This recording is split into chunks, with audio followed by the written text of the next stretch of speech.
Morning folks, Jeff here from Back to Country. Appreciate you joining us today. If you're new to the channel, my wife and I are building a homestead from the ground up. And boy, it's a lot of work. So today is Wednesday.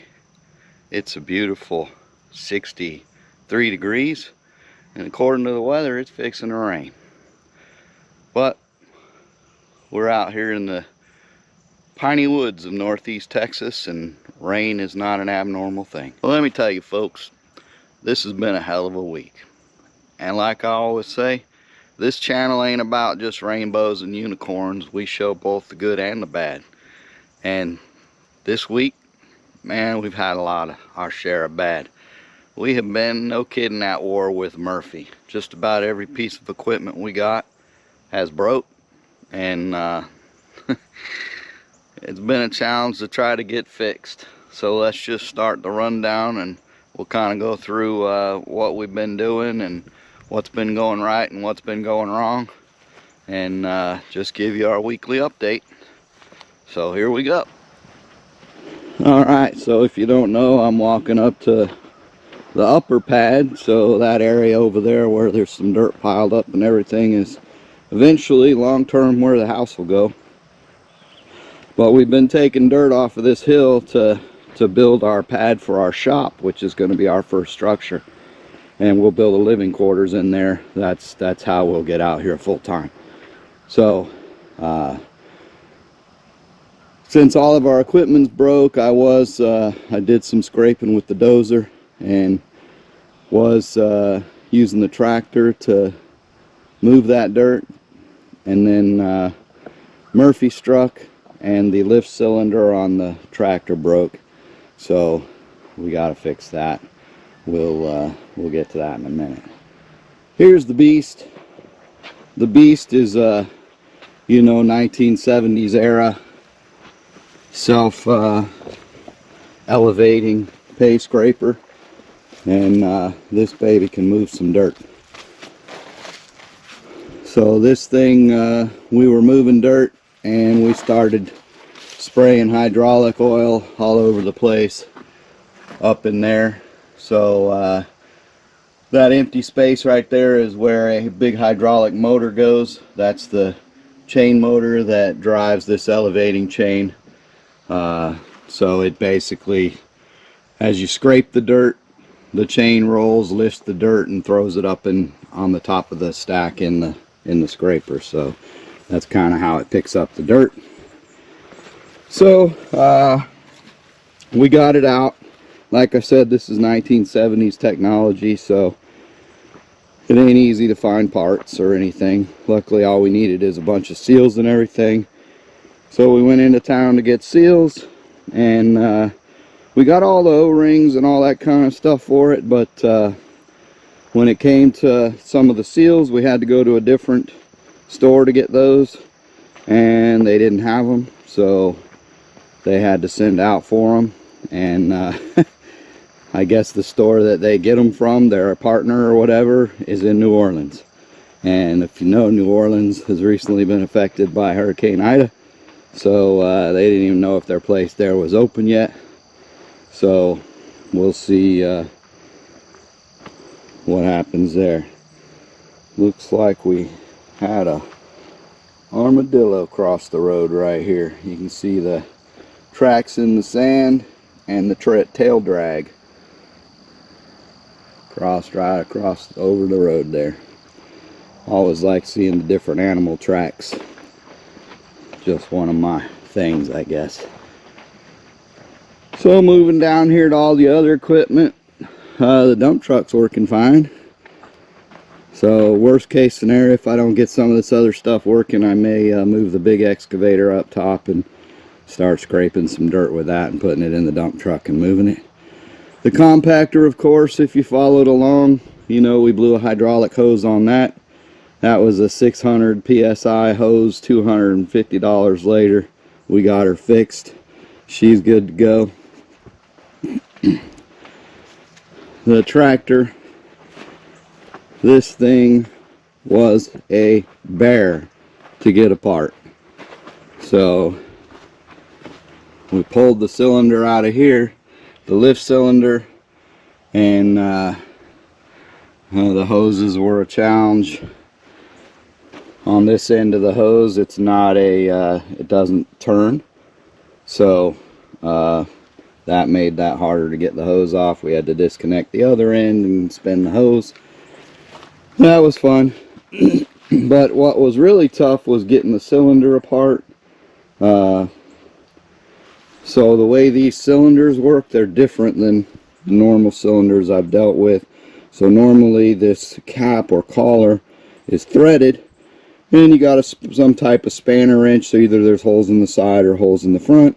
You put a wrench on that, a special wrench, and get some leverage and break it free. You usually have to heat them, whatever, and you unscrew it. This one has this slot right here, and inside this slot there's I don't know if I can focus in on that, but there's a wire in there, and so you have to turn this until you can see the end of the wire, and then get a little pick or whatever under the wire, lift it up so that it's over the edge, and then spin it, and it feeds that wire out.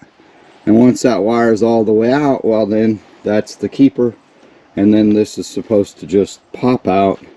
Of course, none of that happened. We couldn't spin this sucker, had to put a big pipe wrench on it. I mean, tore up the outside of the collar, doesn't really matter, but it's, you know, cosmetic.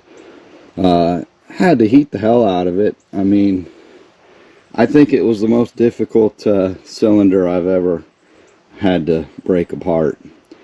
Anyway, so then we went to town to get parts for it, and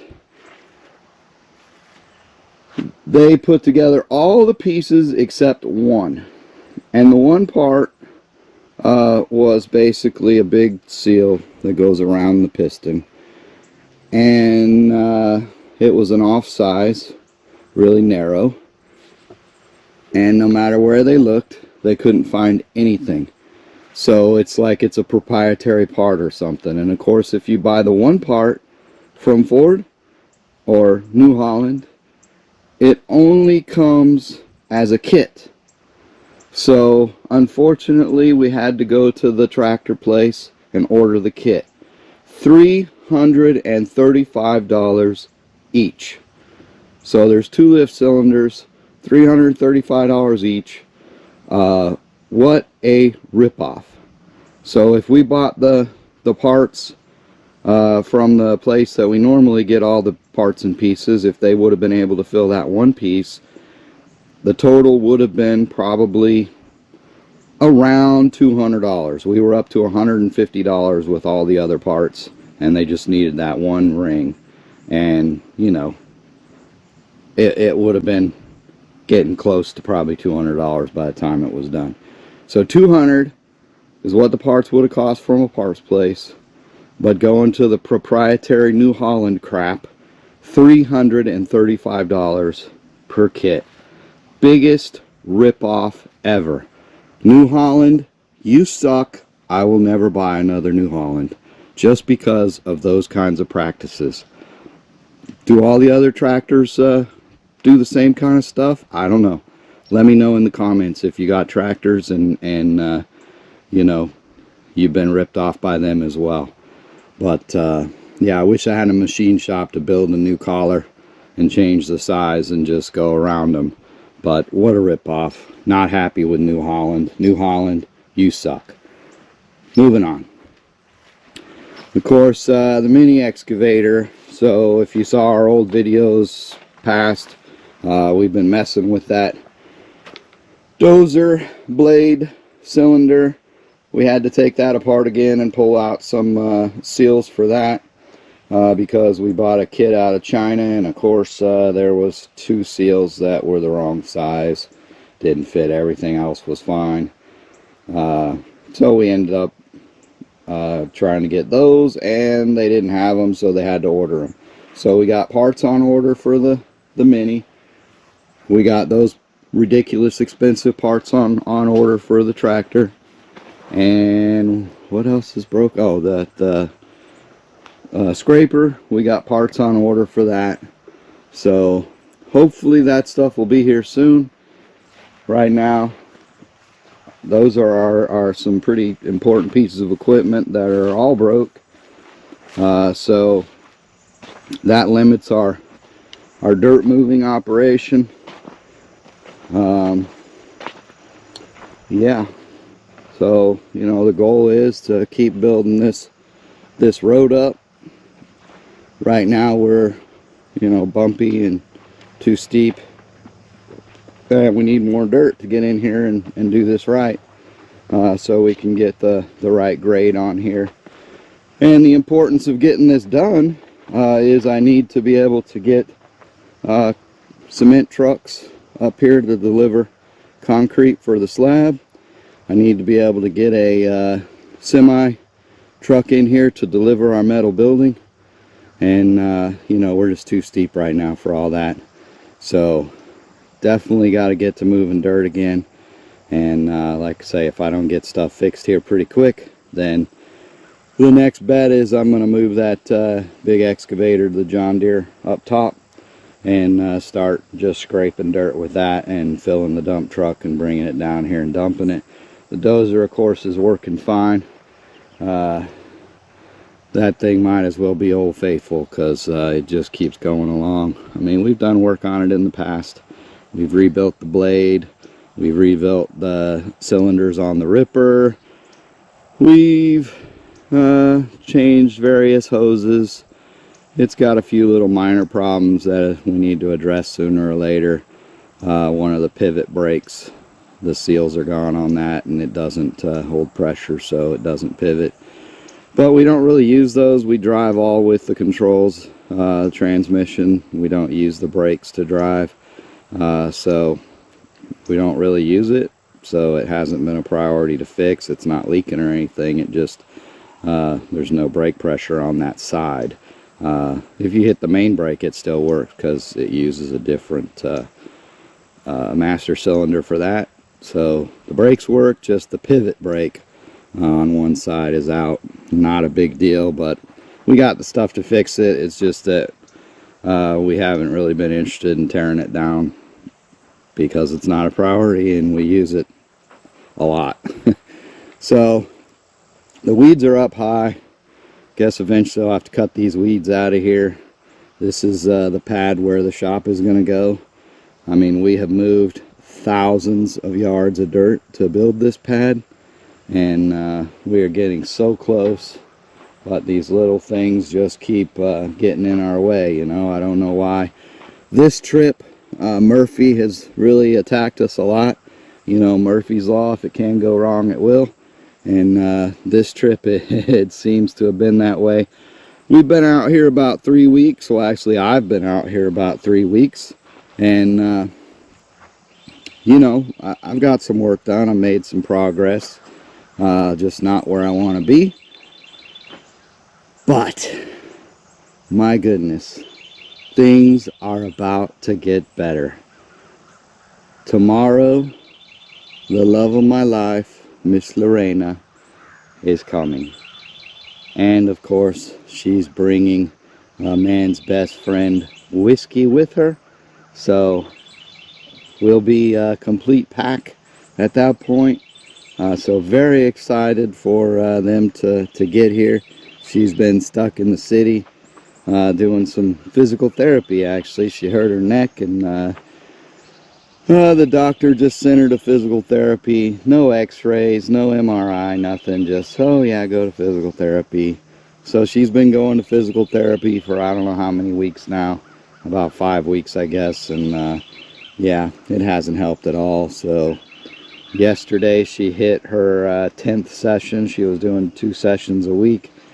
And the doc said that once she hits 10, that's where they evaluate. So she told them that, yeah, 0 difference. So now she has to go back to her primary care physician.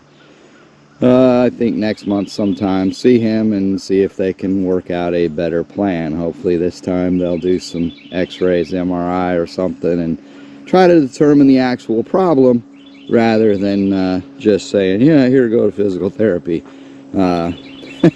Being in the military for over 30 years, unfortunately, I don't know if regular doctors, tell me in the comments if that's how regular doctors do it, but in the military, step 1, here's some Motrin. Step 2, go to physical therapy. Step 3, oh, I guess we ought to maybe take a closer look. So, I don't know, that's par for the course in my experience, but yeah, unfortunate. So, she's surviving. It just, you know, bothers her. It's mainly in her trapezius if you're an anatomy person, but I think it's a muscle thing. I don't know if she tore something in the past or whatever, but maybe lifting all the rocks and buckets out here, she tends to go full bore, and she can overdo it, that's for sure. So keep her in your prayers. But yeah, they're going to be here tomorrow. I'm really excited about that. So I guess today I probably also should do some house cleaning, get the RV ready for her. Her standards are definitely higher than mine, so I did go to town yesterday trying to get all these parts, and I did get some cleaning supplies for dusting and so forth. So today that'll be something that I'm going to be doing. And the other thing, weird, according to the weather, it's supposed to maybe rain in the next hour. It said like, I think it said around 9 o'clock it was like 100% chance. I don't know. The clouds, it doesn't really look like rain to me, but well, anything's possible. Said 100%, so we'll see. But we could probably use a little rain. Hasn't rained much since I've been here, so a little bit won't hurt. And if it's raining, then that'll definitely keep me inside and I can clean house. So yeah, that's where we're at. So that's our update for this week. That's what we've been working on. Funny thing, you know, usually when I'm here, I'm all over the property, and we've got tons of trails and everything. And this trip, you know, I went one time out to check the bees just to make sure everything looked good from the outside of the hives. I have not opened them. I need to. But the bees all appear good from the outside, so I left them alone. Again, just priorities. And other than that, I really have not ventured out at all. I mean, I've been really focused on priorities up here, trying to get some dirt work done, and fixing, constantly breaking equipment, doing battles with Murphy. And like I say, he may win a battle or two, but he damn sure won't win the war, because there ain't no quit here. So we'll keep at it, and we'll just wait for them parts to get in, and we'll get everything fixed and be right back on it. But definitely excited about Lorena and Whiskey coming on up. So as always, appreciate you stopping by. Please don't forget to like and subscribe. Join us in our journey. Till the next time, as always, God bless. We'll see you on the next one.